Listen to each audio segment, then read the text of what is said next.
The following four wires are made of the same material. Which of these will have the largest extension when the same tension is applied?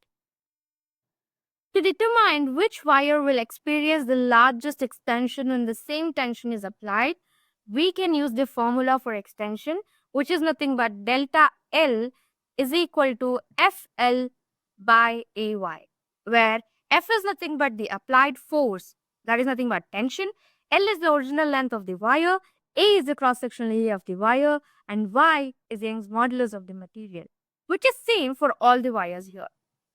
Since all the wires are made of the same material and are subjected to the same force, the extension delta L will depend on the ratio L by A.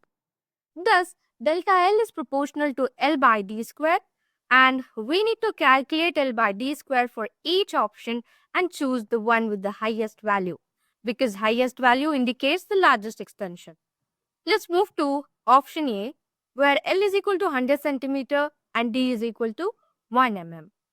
Thus, upon calculating, we get L by D square as 100.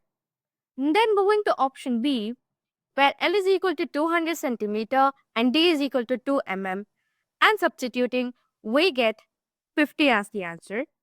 Checking for option C, where L is equal to 300 centimeter and D is equal to 3 mm, and upon substitution, we get L by D square as 33.33 approximately.